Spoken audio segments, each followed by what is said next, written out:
It welcome to diary season 1 episode 2। इससे पहले अगर आपने चैनल को सब्सक्राइब नहीं किया तो सब्सक्राइब लाजमी कर लेना। इसी तरह की रेगुलर वीडियोस आपको हमारे चैनल पर देखने को मिलेंगी। तो दूसरे एपिसोड के ओपनिंग सीन ने ही सबको शॉक कर दिया, क्योंकि इस बार हम कैपिटल थिएटर के मैसेक्योर को दोबारा देखते हैं। लेकिन पहले जैसा केओस नहीं, अब हम क्लियरली देखते हैं कि फिल और सूजी एक एलियन बेबी ने कैसे मार दिया। ये सब एक्चुअली लिली के सबकॉन्शियस माइंड में हो रहा था, जहां हम उसके दिमाग के अंदर घुस गए थे। इसलिए ये सब कुछ समझ आता है कि अब उसको नाइटमेयर क्यों आ रहे हैं, क्योंकि उसने अपने एक छोटी लड़की का कटा हुआ हाथ अपने हाथ में देखा था। स्कूल बोर्ड ने एक कर्फ्यू अनाउंस कर दिया और प्रिंसिपल ने एक बोरिंग सी स्पीच दी 3 बच्चों की मौत के बाद। लेकिन उसका स्पीच का एंड इतना वियर्ड था कि उसने लॉन्च मेन्यू में ग्रीन्स ऐड करने की अनाउंसमेंट कर दी। लेकिन सिर्फ लिली ही नहीं, रूनी भी बहुत टफ टाइम से गुजर रही थी। जब डेरी के ज़्यादातर लोग रेसिस्ट हैं तो लॉ भी वही करता है जो उन्हें बचा सके, और इसलिए पुलिस हैंक गॉर्जन को टारगेट कर लिया गया। पुलिस के पास कोई सॉलिड एविडेंस नहीं है, फिर भी वो उसके घर के बाहर खड़ी है। चीफ का थ्योरी इलॉजिकल है, लेकिन किसी को फर्क नहीं पड़ता। हॉन्क थिएटर में काम करता था जहां फिल और सूजी मरे थे। पुलिस ने सिर्फ उनका ब्लड पाया, बॉडीज नहीं। एक कॉप मजाक में बोलता है कि शायद हॉन्क ने उन्हें खा लिया। उसे खुद भी पता नहीं वो जोक ट्रुथ के कितना करीब है, लेकिन असल वजह ये है कि हॉन्क को उसकी स्किन कलर की वजह से सस्पेक्ट बनाया गया है। उसकी माँ ने एलिबी दिया था, पर हैंक जानता है कि अगर पुलिस चाहे तो वारंट लेकर घर तोड़ देगी। फिर भी वो इतना डरा हुआ नहीं है, क्योंकि जब तक कोई झूठ नहीं बोलेगा पुलिस उसे लिंक नहीं कर पाएगी। रूनी छोटी है, पर अपने डैड को खोने के ख्याल से ही डर गई है। उसके लिए और लिली के लिए स्कूल जाना और नॉर्मल बिहेव करना बहुत मुश्किल है। मार्ज समझ नहीं पा रही कि लिली उससे इतनी दूर क्यों है। उसके लिए और लिली के लिए स्कूल जाना और नॉर्मल बिहेव करना मुश्किल है। लिली अंदर से टूट रही है, पर मार्ज सिर्फ पैटी केक्स ग्रुप के अप्रूवल के पीछे लगी हुई है।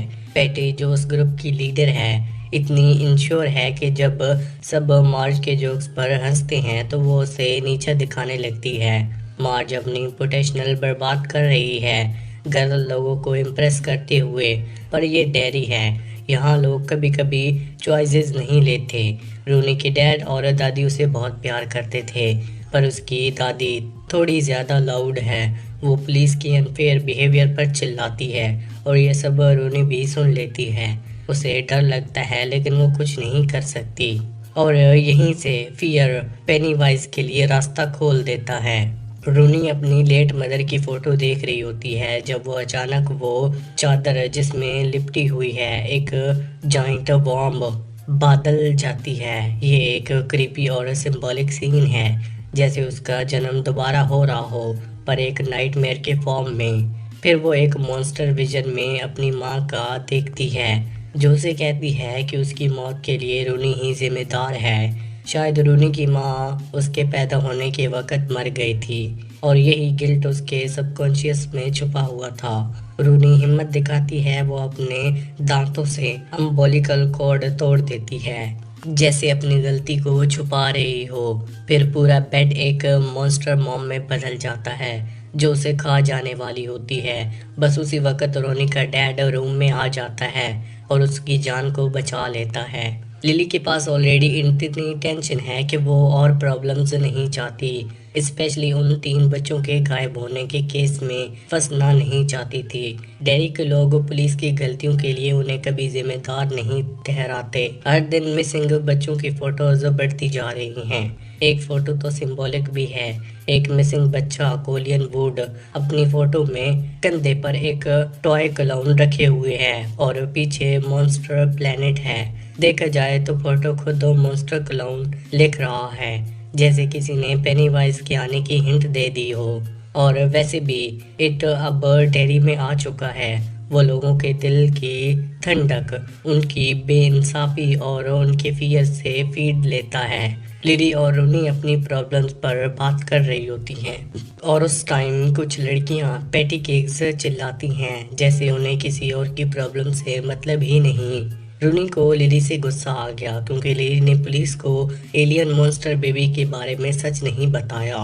लिली ने पुलिस को इतना तो कहा था कि हाँ को उस रात वहाँ नहीं था, पर रूनी के लिए ये काफ़ी नहीं था। उसकी नज़र में अगर लिली मॉन्स्टर के बारे में सच नहीं बताएगी तो डेरी का करप्ट सिस्टम रोनी के डैड हंक को ही मॉन्स्टर बना देगा। पर लिली के पास सच बोलने का रिस्क नहीं है। अगर वो मॉन्स्टर के बारे में बताएगी तो लोग उसे पागल समझेंगे और उसे दोबारा जूनियर हेल मेंटल असाइलम भेज दिया जाएगा। वहाँ उसने अपनी जिंदगी के सबसे बुरे दिन देखे हैं, वो दोबारा वहाँ नहीं जाना चाहती। पर डेरी जैसी जगह में सब कुछ पॉलिटिक के हिसाब से ही चलता है। Chief of police client boss भी मजबूर है क्योंकि उसके ऊपर लोग चाहते हैं कि वोट्स को एक ब्लैक आदमी को क्रिमिनल दिखाया जाए ताकि उनका गुस्सा थोड़ा शांत हो। अगर क्लाइंट ने ये नहीं किया तो अगले इलेक्शन में उसकी जॉब चली जाएगी। इसलिए क्लाइंट ने एक गाड़ी चाल चली। उसने लिली को स्कूल से उठवा लिया और अपने ऑफिस में बुलाकर उससे डरा दिया। उसने लिली से कहा कि या तो तुम हैंक को वहाँ प्लेस करो या मैं तुम्हें जोनिपर हिल भेज दूंगा।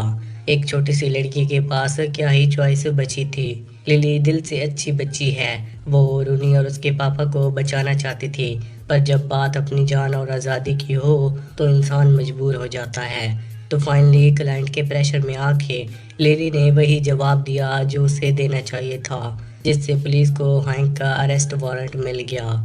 और डेरी जैसे शहर में एक आदमी जिसे हैंक को जस्टिस मिलना ऑलमोस्ट इम्पॉसिबल है, जिस आदमी ने क्लाइंट को ये सब करने पर मजबूर किया था, उसने सही कहा था। ये अमेरिका नहीं है, ये डेरी है।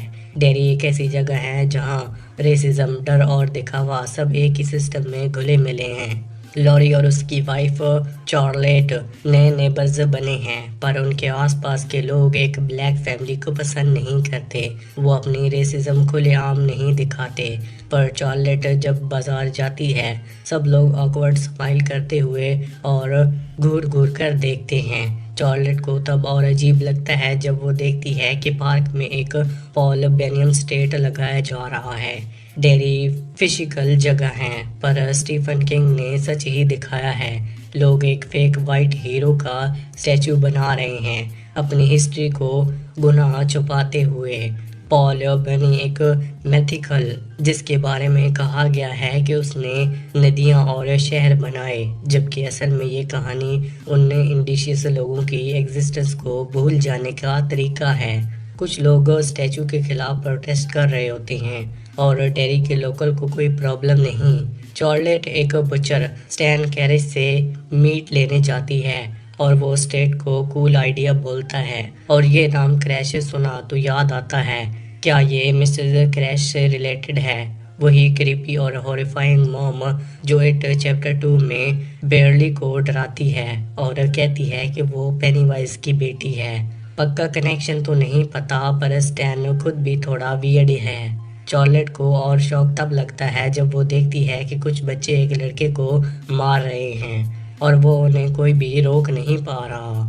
जब एक बार डिक और उसके आर्मिन दोस्त बात से निकल जाते हैं सिर्फ इसलिए क्योंकि वो ब्लैक हैं, तो डिक उन्हें एक जगह ले जाता है जो आगे चलकर द ब्लैक स्पॉट के नाम से जानी जाएगी। एक जगह जिसे वाइट सुपरसिस्टम आग लगा देंगे। डिक के पास कुछ स्पेशल परमिशन होती हैं जिनके ज़रिए वो एयरबेस के रिस्ट्रिक्टेड एरिया में भी घुस सकता है। वहाँ कॉलोनल फियर एक सीक्रेट प्रोजेक्ट चल रहा है। डिक के कहने पर वो लोग एरिया में खुदाई कर रहे होते हैं क्योंकि डिक के शाइन ने उन्हें बताया था कि यहाँ कुछ बहुत पावरफुल चीज़ छुपी हुई है। सब लोग शौक हैं उस कार को देख रहे होते हैं। डिक हार्लन के प्रेडिक्शन सच हो रहे हैं, लेकिन सवाल ये है, क्या ये कार सिर्फ पुरानी क्राइम सीन है या उसके अंदर पेनीवाइज के कनेक्शन का कोई सीक्रेट छुपा हुआ है? क्योंकि अगर डेरी एयरबेस सच है, पेनीवाइज को वेपनाइज करने की कोशिश कर रहा है, तो उनका नाकाम होना तय है। इसी के साथ ये एपिसोड यहीं पर ख़त्म होता है। आपको कौन सी मूवी या फिर वेब सीरीज का एक्सप्लेनेशन चाहिए हमें कमेंट सेक्शन में ज़रूर बताना। वीडियो चली गई तो वीडियो को लाइक करके चैनल को सब्सक्राइब लाजमी करना। Thanks for watching.